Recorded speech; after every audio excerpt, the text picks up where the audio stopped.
Hello friends, आपका स्वागत है आज के इस लेक्चर में। ये लेक्चर नंबर 2 है हमारी उस सीरीज़ का जिसका हमने आपको लेक्चर 1 ऑलरेडी अपलोड कर दिया है।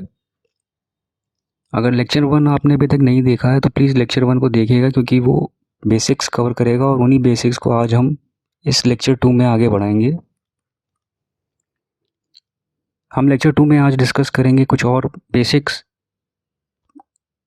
जो आपको बेस बनाएगा, जिससे कि आप सारे टॉपिक्स और सब टॉपिक जो सिलेबस में दिए हुए हैं उन सारे टॉपिक्स को अच्छे से समझ पाएंगे।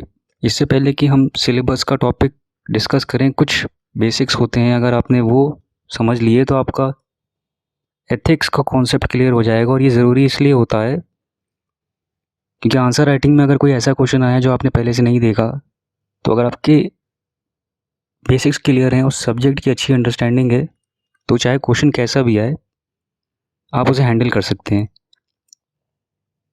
ये हमने आपको पहले भी बताया था कि हमारा प्रॉमिस है कि हम पूरा का पूरा थ्योरी सेक्शन, क्योंकि एथिक्स के सिलेबस में 2 सेक्शन है। एथिक्स के सिलेबस में 2 सेक्शन है, एक थ्योरी सेक्शन और लास्ट में जाकर के आता है उसी के आधार पर केस स्टडीज़। ये हमने आपको प्रॉमिस किया हुआ है, थ्योरी सेक्शन का कंप्लीट कोर्स सारे टॉपिक्स और सब टॉपिक सिलेबस के हम कवर कराएंगे और ये एब्सोल्युटली फ्री होगा यूट्यूब पर। हम डेली लेक्चर्स अपलोड करेंगे, आपको डेली चैनल पे आना है और लेक्चर्स को देखना है। नोट्स साथ के साथ हम बताते चलेंगे आपको लेक्चर में ही, वो नोट्स आपको नोट करने हैं, जो इम्पोर्टेंट पॉइंट्स हैं वो भी आपको बताते चलेंगे, वो भी नोट करना है आपको। कीवर्ड्स हम साथ में देंगे हर एक लेक्चर में, उसको एक्सप्लेन करके उसके एग्जांपल्स भी आपको बताएंगे और लास्ट में वैल्यू चार्ट हर एक लेक्चर में मिलेगा। ये सब कंटेंट विद कीवर्ड्स और वैल्यू चार्ट ये लास्ट में जाकर के आपको हेल्प करेगा आंसर राइटिंग में।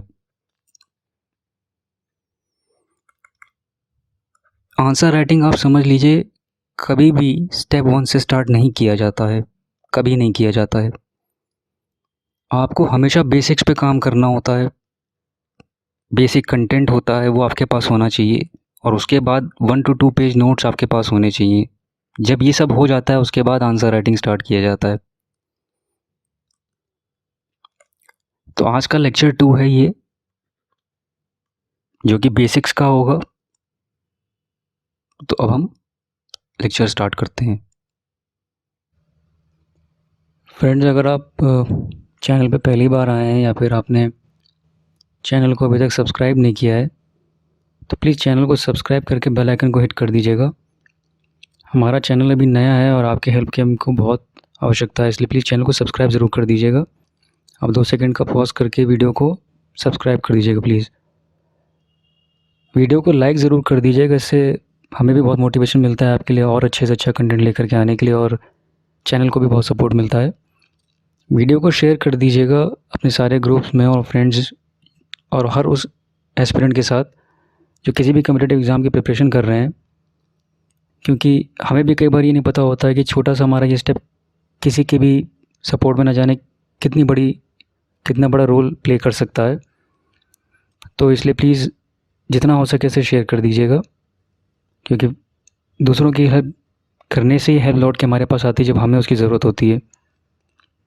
टेलीग्राम चैनल को ज़रूर आप ज्वाइन कर लीजिएगा। वहाँ पे जो भी फ्री लेक्चर्स हमारे पास होते हैं उनके सारे अपडेट्स, उनके सारे पीडीएफ्स और स्लाइड्स हम वहाँ पे प्रोवाइड कर देते हैं लेक्चर रिलीज़ होने के तुरंत बाद, और सपोर्ट एंड गाइडेंस हमारा लगातार वहाँ पे चलता रहता है। तो प्लीज़ टेलीग्राम चैनल को ज्वाइन कर लीजिएगा। इसका लिंक हमने डिस्क्रिप्शन बॉक्स में दे दिया है और आप टेलीग्राम पे सर्च भी कर सकते हैं सूर्यवान कोचिंग के नाम से with a sign team.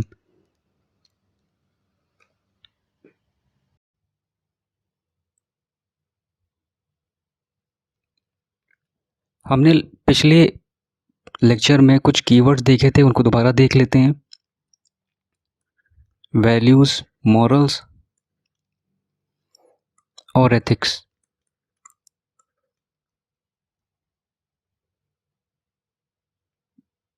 Last में हमने ये डिस्कस किया था कि वैल्यूज़, जब कभी भी वर्ड आपके पास आएगा आपको सबसे पहले क्वालिटीज़ अपने दिमाग में लेकर के आना है। वैल्यूज़ वर्ड बोलते ही दिमाग में क्वालिटीज़ वर्ड आना चाहिए। इसकी पूरी डेफिनेशन थी qualities that are important to an individual. इसके बाद जैसे ही मॉरल्स वर्ड बोला जाएगा तुरंत सबसे पहला वर्ड आपके माइंड में प्रिंसिपल्स आना चाहिए। Principles of right and wrong.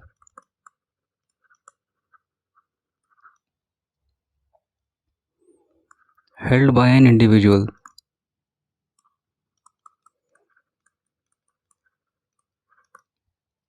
Ethics के लिए हमने वो डेफिनेशन डिस्कस करी थी जो सेकंड एआरसी में है। तो एथिक्स वर्ड जब कभी भी कहीं यूज़ होगा सीधे आपको सेकंड एआरसी का ही डेफिनेशन यूज़ करना है। ये डेफिनेशन है, ethics is a set of standards that society places on itself, which helps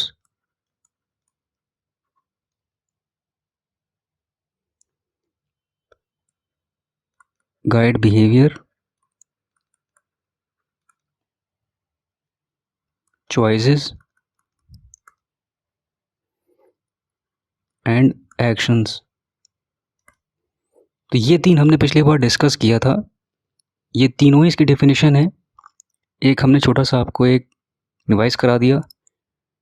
values बोलते ही आपको फर्स्ट चीज़ जो माइंड में आनी चाहिए वो वर्ड है क्वालिटीज़। ये रिकॉलिंग होती है।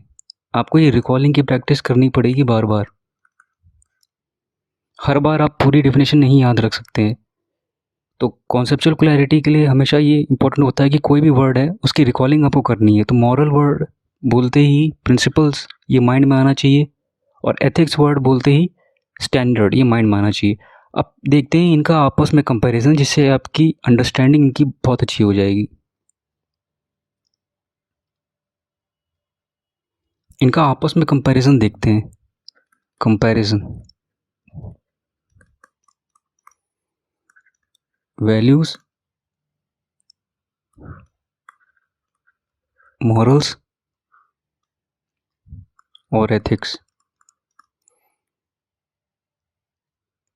वैल्यूज़ वर्ड बोलते ही पहला वर्ड जो आपके माइंड में आना चाहिए वो है क्वालिटीज़। मॉरल्स वर्ड बोलते ही प्रिंसिपल्स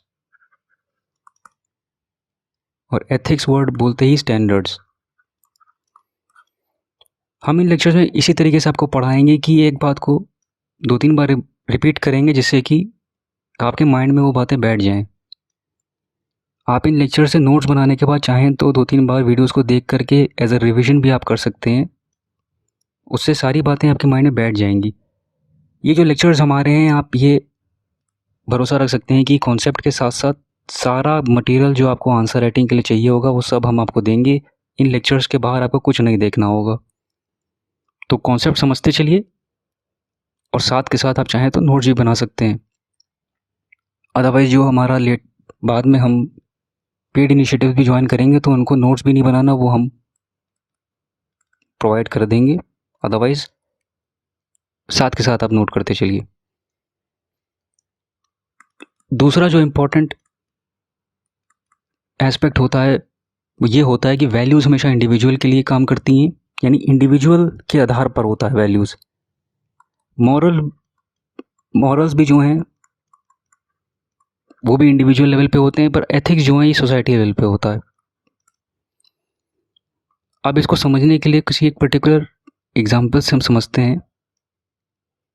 2 एग्जाम्पल्स हम आपके साथ डिस्कस करते हैं। यूरोप में मिडिवल टाइम्स में एक तरीके की एक प्रथा कह सकते हैं या फिर एक तरीके का समाज में एक चीज़ फॉलो की जाती थी जिसको नाम दिया गया था विच हंटिंग। ये 300 सालों से ज़्यादा समय तक यूरोप में चला है। बेसिकली इसमें होता ये था, जैसे किसी एरिया में किसी को कोई बीमारी हो गई या किसी की तबीयत खराब हो गई, तो किसी भी महिला को अगर ये कह दिया जाता था कि ये एक उसके कारण की वजह से हुआ है, तो उसको एक विच डिक्लेयर कर दिया जाता था और फिर या तो पत्थरों से मारकर या फिर जिंदा जलाकर उसको मार दिया जाता था। ये एक बहुत बड़े पैमाने पर यूरोप में होता था और ये 300 सालों तक होता था मिडिवल टाइम्स में। ये बहुत सी कंट्रीज में था, जैसे कि जर्मनी, फ्रांस, यूके के बहुत से हिस्सों में था और भी यूरोप की कंट्रीज में था, पर यहाँ थोड़े बड़े पैमाने पर था। अगर हम भारत में आए तो कुछ 100 ईयर्स पहले विडो रीमैरिज अलाउड नहीं थी। तो ये दोनों ही एग्जाम्पल्स अब हम समझते हैं, एथिक्स, मॉरल्स और वैल्यूज़। सबसे पहले हम ये समझते हैं कि यूरोप में अगर विच हंटिंग होती थी तो उस समय की सोसाइटी के लिए ये एक एथिकल चीज़ थी, क्योंकि सोसाइटी का एक स्टैंडर्ड सेट हो गया था और सोसाइटी ने जो स्टैंडर्ड सेट किया होता उसी आधार पर सोसाइटी वर्क करती थी। इसलिए विच हंटिंग आज की तारीख में कोई भी सुनेगा तो उसको जस्टिफाई नहीं किया जा सकता, लेकिन उस समय के हिसाब से यूरोप में ये जस्टिफाइड था और ये वहाँ पे लोग फॉलो करते थे। तो एथिकल एंगल से वो इसे देखते थे और इसको एथिकल माना जाता था। ये उस समय की बात है। अब हम देखते हैं इसी एग्जाम्पल को मॉरल से। ऐसा भी हो सकता है कि इंडिविजुअल लेवल पे कोई इंडिविजुअल उस समय रहा हो जिसको कि विच हंटिंग सही ना लगती हो, ये उसका इंडिविजुअल लेवल पे राइट और रॉन्ग को जज करने का तरीका था। ये जो प्रिंसिपल्स होते हैं जिन्हें मॉरल्स कहते हैं, इनसे होता क्या है, इनसे हम राइट एंड रॉन्ग को समझते हैं, जज करते हैं। तो इंडिविजुअल लेवल पे हो सकता है उस समय कुछ लोगों, बहुत से लोगों जिनको ये सही ना लगता हो। तो मॉरल यहाँ पे क्या हो गया, मॉरल ये हो गया विच हंटिंग इज़ रॉन्ग। उस इंडिविजुअल के लिए विच हंटिंग इज़ रॉन्ग। पर सेम एग्जाम्पल अगर हम एथिक्स में लें तो विच हंटिंग सोसाइटी के लेवल पे वहाँ फॉलो होता था। अब अगर हम वैल्यूज़ की बात करें सेम एग्जाम्पल में, तो क्वालिटीज़ क्या होती हैं, जैसे कि कोई इंडिविजुअल जिसने ये डिसाइड किया कि उसके आधार पर विच हंटिंग सही नहीं है, इज़ रॉन्ग, तो वो क्या क्वालिटीज़ रही होंगी, वो क्या पैरामीटर्स रहे होंगे जिनके आधार पर उस इंडिविजुअल ने ये डिसाइड किया। क्योंकि वैल्यूज़ भी इंडिविजुअल लेवल पे होती हैं, मॉरल्स भी इंडिविजुअल लेवल पे होते हैं। तो अगर मॉरल्स के आधार पर राइट एंड रॉन्ग को जज किया जाता है, मॉरल्स के आधार पर हमेशा राइट एंड रॉन्ग को जज किया जाता है। ये आप समझिएगा, यही डिफरेंस है वैल्यूज़ और मॉरल्स में। क्योंकि दोनों ही इंडिविजुअल लेवल पे हैं, तो डिफरेंस कैसे समझेंगे। मॉरल्स ये डिसाइड करते हैं कि राइट एंड रॉन्ग को कैसे डिसाइड किया जाएगा, यानी राइट एंड रॉन्ग में डिफरेंस अगर करना हो तो वो मॉरल्स डिसाइड करते हैं। पर वो पैरामीटर्स, वो क्वालिटीज़ जिस आधार पे आप इस डिसीजन पे पहुँचे, यानी कि वो इंडिविजुअल इस डिसीजन पे पहुँचा कि भाई विच हंटिंग इज़ रॉन्ग, ये उसका मॉरल था कि विच हंटिंग इज़ रॉन्ग। पर ये मॉरल तक वो पहुँचा कैसे, वो वैल्यूज़ डिसाइड करती हैं। तो वैल्यूज़ इस केस में कौन सी हो सकती हैं, इस केस में वैल्यूज़ हो सकती हैं कंपैशन, इस केस में वैल्यू हो सकती है रिस्पेक्ट टूवर्ड्स वुमन। तो ये जो एग्जाम्पल है, इस एग्जाम्पल से हमने ये समझा कि कंपैशन वो वैल्यू होगी या रिस्पेक्ट टूवर्ड्स वुमन वो वैल्यू होगी जिससे एक मॉरल डिसाइड होता है। वो मॉरल ये है कि महिलाओं के विरोध में किसी भी तरीके की अत्याचार नहीं होना चाहिए, महिलाओं का सम्मान होना चाहिए। इसलिए उस इंडिविजुअल के लिए विच हंटिंग एक गलत बात थी। मगर सोसाइटी के लेवल पे देखा जाए तो वहाँ फॉलो किया जाता था। तो यहाँ पे ये भी देखा जा सकता है कि कई केसेस में मोरालिटी और एथिक्स ये डिफ़र कर जाता है, यानी कि इंडिविजुअल उसको सही नहीं मानता होगा, पर क्योंकि वो एक लार्जर समाज का हिस्सा होता है, उसके वजह से शायद वो उसका अपोज़ नहीं कर पाता। लेकिन over the period of time अगर रिफॉर्मेशन होता है या समाज आगे बढ़ता है, तो आज की तारीख में अगर यूरोप में देखा जाए तो ये प्रथा बिल्कुल नहीं की जाती। तो इसका मतलब आज की तारीख में मॉरल्स और एथिक्स बराबर हो चुके हैं, लेकिन ऐसा पहला मिडिवल टाइम्स में नहीं था। तो ये होता है वैल्यूज़, मॉरल्स और एथिक्स का कंपैरिजन। अब हम आगे बढ़ते हैं। एक कंपैरिजन हमको और देखना है, जो कंपैरिजन है लॉज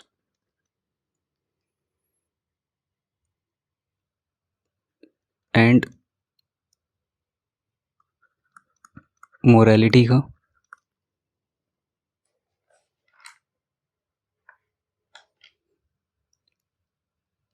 जो हमने अभी एग्जाम्पल डिस्कस किया था, बहुत सी कंट्रीज़ में एक लीगल बैकिंग भी दी गई थी इसी प्रोसेस को एक लीगल बैकिंग भी दी गई थी। तो क्योंकि हमने डिस्कस किया कि मोरालिटी इंडिविजुअल लेवल पे होती है, तो बहुत से इंडिविजुअल्स हो सकता है सपोर्ट ना करें इसका, पर कई कंट्रीज़ में इसको लीगल बैकिंग भी दी गई थी। तो कई बार एथिक्स समाज डिसाइड करता है और कई बार एथिक्स लॉज भी डिसाइड करते हैं। एक डेमोक्रेसी में लॉज प्रेसिडेंस लेते हैं सोसाइटी के ऊपर, और जो highest law of the land होता है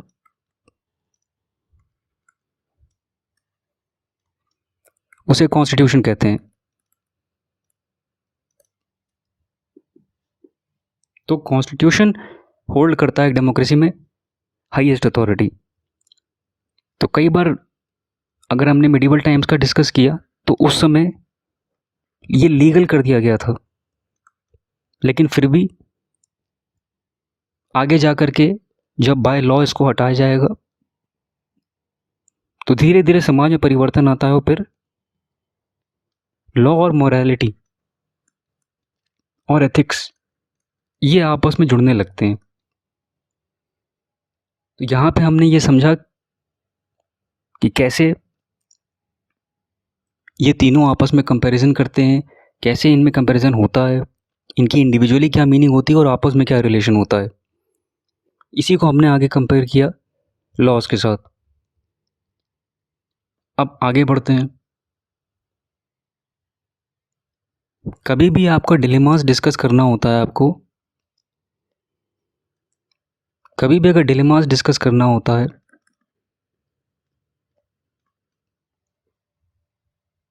तो डिलेमास जो पेपर में डिस्कस करने होते हैं, जो सिचुएशंस ऐसी आती हैं एक ब्यूरोक्रेट के सामने जहाँ उसको कई सारे डिसीजंस लेने होते हैं, पर उसे कहीं ना कहीं थोड़ी डिफ़िकल्टी आती है डिसीजन लेने में। दो ऑप्शंस होते हैं, उनमें से कौन सा चुनना है वो किस आधार पर डिसाइड होगा। तो उसके लिए जो भी डिसीजन वो ब्यूरोक्रेट लेता है उसके पास जस्टिफिकेशन क्या क्या होते हैं, और ये आपको ध्यान रखना है जब भी केस स्टडी का आप डिलेमा सेक्शन हैंडल करेंगे। तो जस्टिफिकेशन बहुत इंपॉर्टेंट होता है, उसमें सही गलत की बात नहीं होती। जो भी डिसीजन आप ले रहे हो क्या उसका जस्टिफिकेशन सही है। अगर जस्टिफिकेशन सही है तो आपका वो बात बिल्कुल सही माना जाएगा। अब जस्टिफिकेशन का जो सबसे बड़ा पैरामीटर होता है वो होता है कॉन्स्टिट्यूशन। अगर आप कॉन्स्टिट्यूशनल वैल्यूज़ जो हैं इनको फॉलो कर रहे हो, कई सारे कीवर्ड्स दिए गए हैं जो कि सिलेबस में दिए गए हैं। सिविल सर्विसेज वैल्यूज़, उसके अलावा एक कीवर्ड है कॉन्शियंस, इंटेग्रिटी, इम्पार्शियलिटी।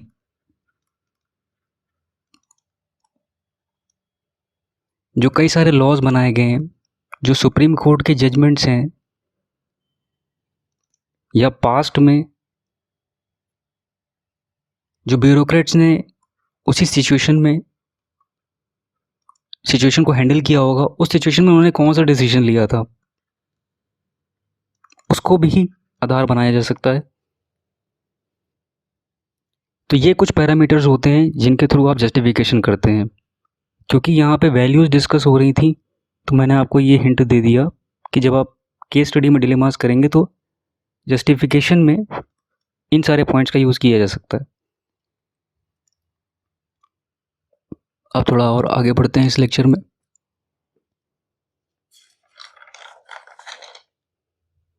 हमें अब थोड़े से की टर्म्स डिस्कस करने हैं, जिन की टर्म्स का हम यूज़ करेंगे अपने थ्योरी सेक्शन में, आंसर राइटिंग में। ये बेसिक्स इसका यही समझ लेंगे, और हर एक लेक्चर में जो अब हम आपके लिए प्रोवाइड करेंगे उसमें हम की टर्म्स और वैल्यू चार्ट हर एक लेक्चर में आपको प्रोवाइड करेंगे। तो कुछ की टर्म्स हैं जो आज के इस लेक्चर में हम यूज़ करेंगे, पहले उन्हें देखते हैं और फिर उन पे कुछ एग्जाम्पल समझते हैं। एक जो वर्ड है जो कि सिलेबस में दिया हुआ है वो है कॉन्शियस। ये वर्ड बहुत इंपॉर्टेंट है, क्योंकि जो कॉन्शियस वर्ड होता है ये बेसिकली आपकी इनर वॉइस है, जो कि जुड़ती है आपके सोल से, और कहीं ना कहीं ये आपकी सोलफुलनेस भी बता देती है, ये आपकी सोलफुलनेस को दर्शाती है। सोल एक ऐसा एलिमेंट माना गया है जिसे जनरली ये माना जाता है कि जो इमोशंस हैं वो हार्ट से जुड़े होते हैं, जो माइंड है वो बहुत एनालिटिकल होता है, पर जो सोल है वो इन दोनों से बिल्कुल ही अलग होता है। उसका पैरामीटर जो होता है वो कॉन्शियस के आधार पर होता है। वो इस आधार पे होता है कि जो दूसरा पर्सन है, जो अदर पर्सन है, चाहे कोई इंडिविजुअल हो या सोसाइटी हो, उसका बेनिफिट अपने से पहले रखता है। ये होता है कॉन्शियस। जब आप कॉन्शियस सोचते हैं, कॉन्शियस को यूज़ करते हैं डिसीजन मेकिंग में, इसीलिए ये कीवर्ड सिलेबस में दिया हुआ है। क्योंकि अगर आपके डिसीजन में कॉन्शियस है तो इसका मतलब उसमें आपके पर्सनल बेनिफिट नहीं हो सकता, उसमें हमेशा समाज का बेनिफिट होगा। ये कॉन्शियस की एक स्पेशल क्वालिटी होती है। तो कॉन्शियस की अगर आप डेफिनेशन की बात करें तो it is the inner voice या फिर inner self that guides one's decision making.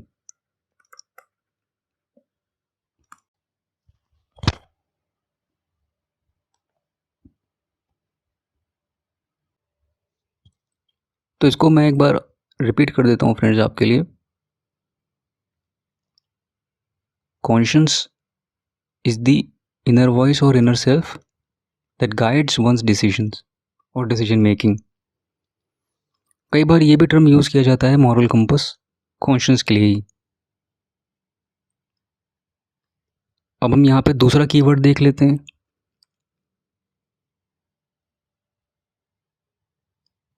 जो नेक्स्ट कीवर्ड है वो है गोल्डन मीन।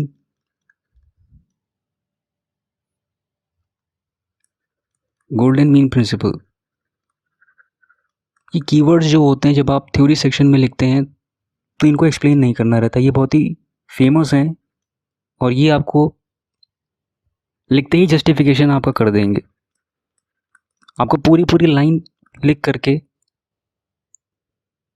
एग्जामिनर को बताना नहीं होता है, आपको बस ये कीवर्ड लिख देना होता है और कीवर्ड लिखते ही वो समझ जाता है कि आपका क्या पॉइंट है। ये मल्टीपल तरीके से आपकी हेल्प करेगा। एक तो आपका टाइम बचाएगा, ये आपका टाइम बचाएगा।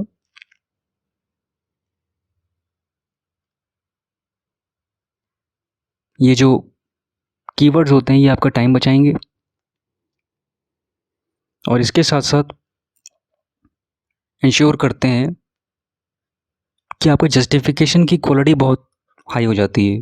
एग्जामिनर को पता चल जाता है सीधे कि आप क्या कहना चाह रहे हो।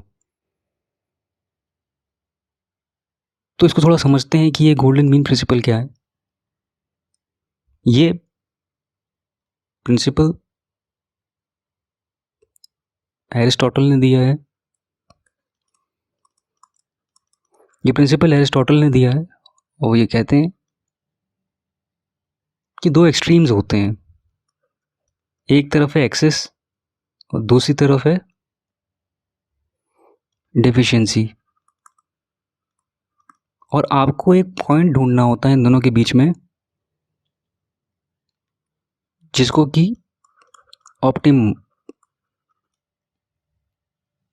एक ऑप्टिमम पोजीशन ढूंढनी होती है आपको इन दोनों एक्सट्रीम्स के बीच में, जो आपको हेल्प करे एक मॉरल डिसीजन लेने के लिए।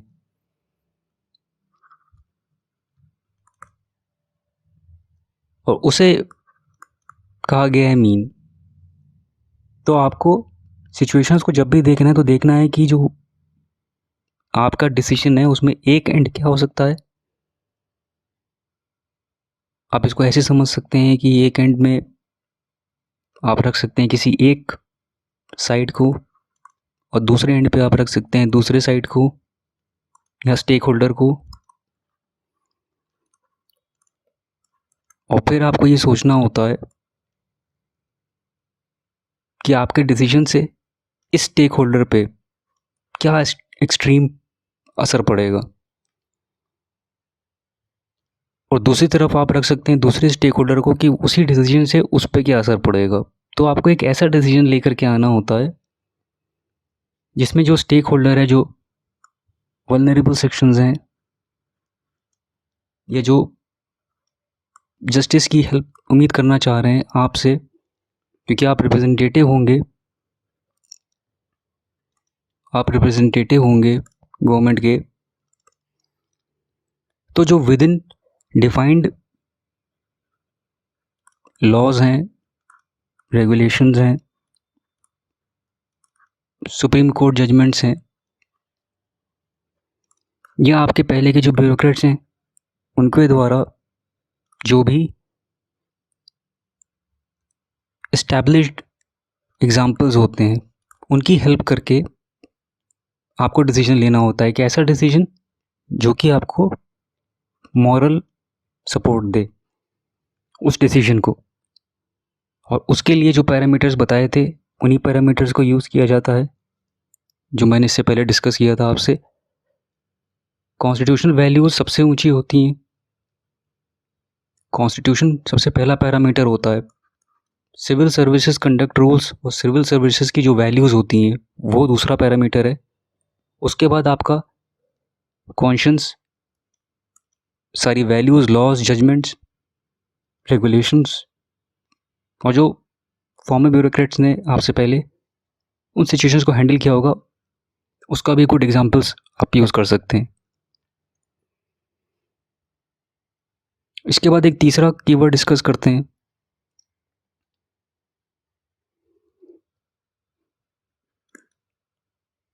वो तीसरा कीवर्ड है करेज ऑफ कन्विक्शन।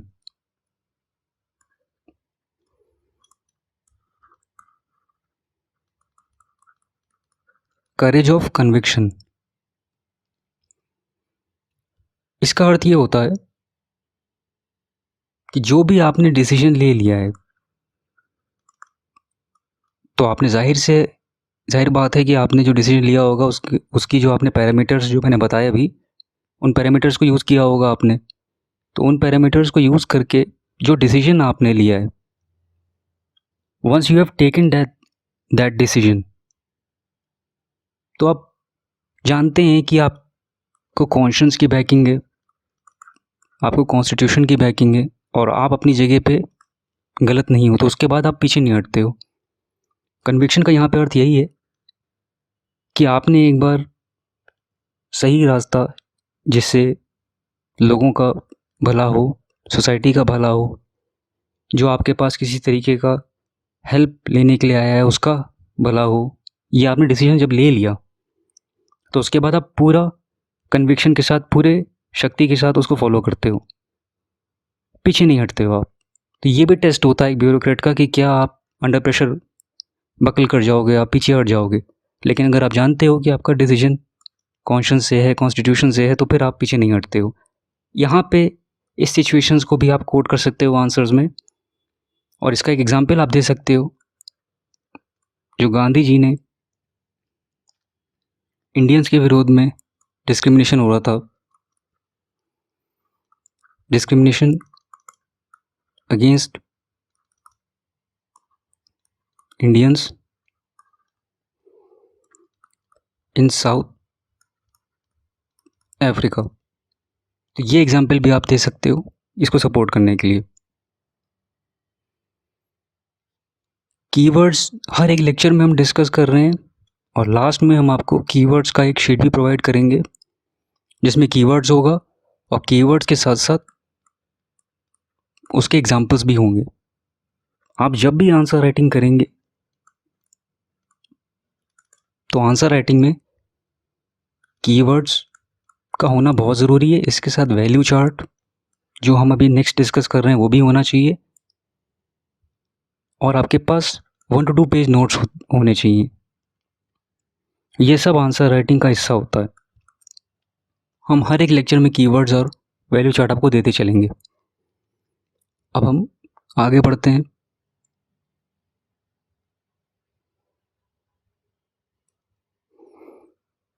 हम यहाँ पे डिस्कस करेंगे जो वैल्यू चार्ट है।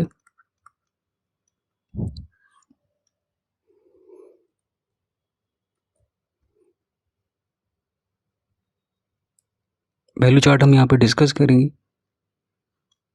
और उसमें जो पहला वैल्यू है इसको आप ह्यूमन वर्ड जो है उससे रिलेट कर सकते हैं, पर हम सीधे वैल्यू को ही यूज़ करेंगे यहाँ पे।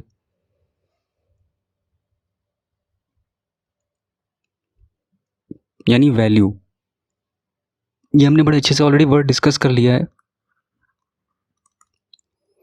जो हमने आपको बताया था कि वैल्यू जब कभी भी बोला जाएगा तो सबसे पहले आपको क्वालिटीज़, ये वर्ड आपको माइंड में आना चाहिए, जिनके आधार पर इंडिविजुअल मॉरलिटी बनती है, और फिर आप इंडिविजुअली किसी डिसीजन पे पहुंचते हैं। तो वैल्यू चार्ट में सबसे पहला जो है, ये वैल्यू जो होगा ये हमेशा ह्यूमन एंगल के साथ होगा। वो सारी वैल्यूज़ जो एक मानवता को दर्शाती हैं या फिर ह्यूमैनिटी को दर्शाती हैं, वो वैल्यूज़ आपको कोट करनी है आंसर में। वो वैल्यूज़ कौन सी हो गई? जैसे कंपैशन, ऑनेस्टी, जनरोसिटी, कॉन्शियस, ये सारी वैल्यूज़ हो गई। यहाँ पे हम डिस्कस करते हैं सेकेंड ARC में कुछ फाउंडेशनल वैल्यूज़ हैं। Foundational values of civil service. Foundation values of civil service जो कि सेकेंड ARC ने बताई हुई हैं, इसको आपको कोट करना है आंसर्स में। वो कौन सी हैं आप साथ के साथ नोट करते चलिए। इंटीग्रिटी,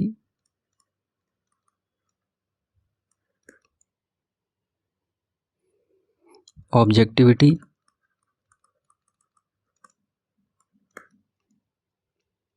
impartiality,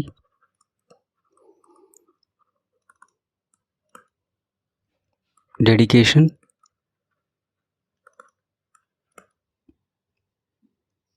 कंपैशन,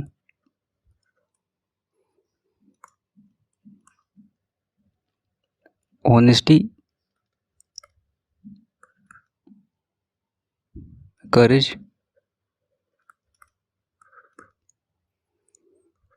न्यूट्रलिटी,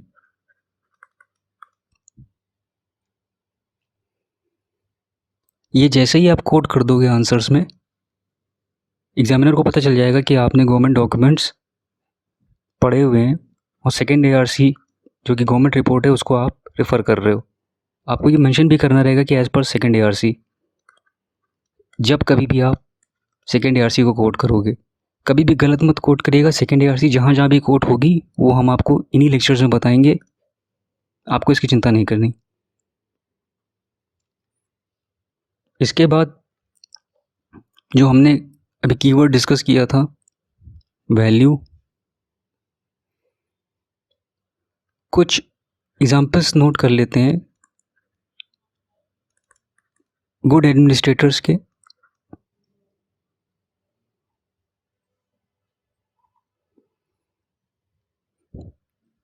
एक एग्जाम्पल है आर्मस्ट्रॉन्ग पामे, जिन्होंने पीपल्स रोड बनाई थी, आप ये कोट कर सकते हो। एक दूसरा कीवर्ड है ethical training for bureaucrats. Ethical training for bureaucrats या सिविल सर्वेंट्स, जब आप एथिकल ट्रेनिंग कराते हैं तो डिसीजन मेकिंग में बाय डिफ़ॉल्ट ये एथिक्स आ ही जाता है।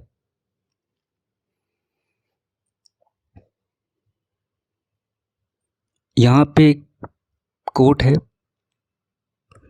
वो कोट आप नोट कर सकते हैं। Try not to become a man of success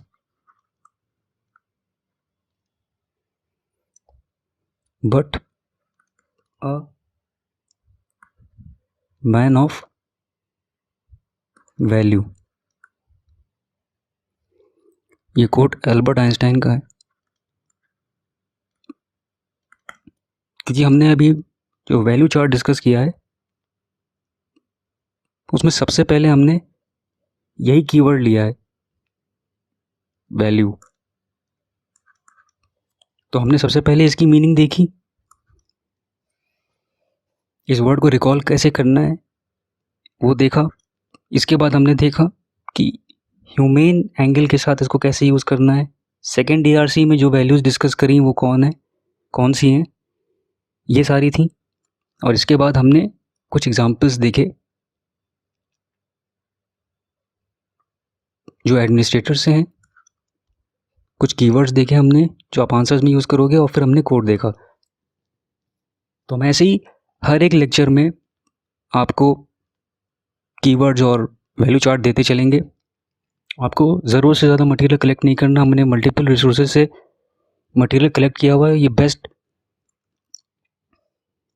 content आपको हम दे रहे हैं। जैसे ही थ्योरी लेक्चर्स फिनिश हो जाएंगे उसके बाद हम आपको डिटेल्स बताएंगे कि कैसे आंसर राइटिंग हम करवाएं। हम कैसे आंसर राइटिंग में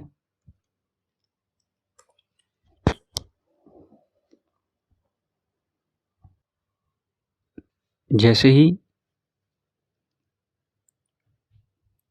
हमारा थ्योरी सेक्शन कंप्लीट हो जाएगा उसके बाद हम आंसर राइटिंग कैसे स्टार्ट करेंगे और आपको कैसे सपोर्ट करेंगे उसमें उसकी डिटेल देंगे। पर आपको जो डेली शेड्यूल फॉलो करना है वो डेली शेड्यूल ये फॉलो करना है कि हमारा लेक्चर्स डेली आपको देखने हैं, डेली आपको लेक्चर्स देखने हैं।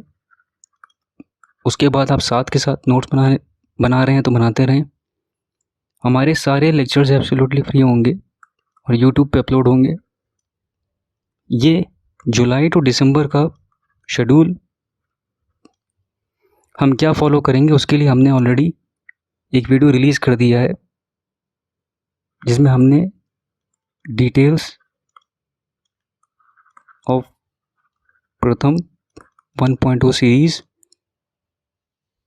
यानी how to prepare for UPSC CSE 2024, उसमें हमने पूरा आपको डिस्कस करके बताया है कि जुलाई टू दिसंबर में आपको कैसे मेंस कंप्लीट कर लेना है और उसमें हम आपको कैसे सपोर्ट करेंगे। अगर आपने वो वीडियो अभी तक नहीं देखा है तो उसको हम आई बटन में लगा देंगे और एंड स्क्रीन में भी दे देंगे। अगर आपने इस लेक्चर से पहले लेक्चर 1 नहीं देखा था तो वो भी आप देख लीजिएगा। कॉन्सेप्चुअल क्लैरिटी के लिए आप चाहें तो एक से अधिक बार भी इस वीडियो को देख लीजिए, जितना बार आप चाहें देखें, और साथ के साथ नोट्स बनाते चलें। हमारा प्रॉमिस है कि हम आपका पूरा थ्योरी सेक्शन कराएंगे यहीं पे यूट्यूब पर, और हम इसको फिनिश करा देंगे। शेड्यूल हम जुलाई टू दिसंबर का फॉलो करेंगे। अगस्त लास्ट तक आपका GS4 फिनिश हो चुका होगा। अगस्त लास्ट तक आपको टारगेट बनाना है GS4 फिनिश करने का। चाहे आप हमारे सपोर्ट से फ्री इनिशिएटिव में रोज़ आप लेक्चर्स देखें यहाँ पे, हम आगे अपना पेड लेक्चर जब ज्वाइन करेंगे, पेड सीरीज़, तो उसको भी आपको बता देंगे और उसकी इन्फॉर्मेशन यहीं यूट्यूब पे ही आपको मिल जाएगी। आप अगर कहीं और पढ़ रहे हैं या ज्वाइन कर चुके हैं तो आपको इंश्योर करना है कि अगस्त लास्ट तक आपका वहाँ पे हो जाए। और अगर आपने कहीं ज्वाइन नहीं किया है तो फिर आपको कहीं जाने की ज़रूरत नहीं है। हम फ्री में सब सारा सपोर्ट आपको यहाँ पे देंगे। थ्योरी का लेक्चर सीरीज़ ये आपकी फ्री हैं और फ्री ही रहेंगी यूट्यूब पे। कंप्लीट पूरा GS4 का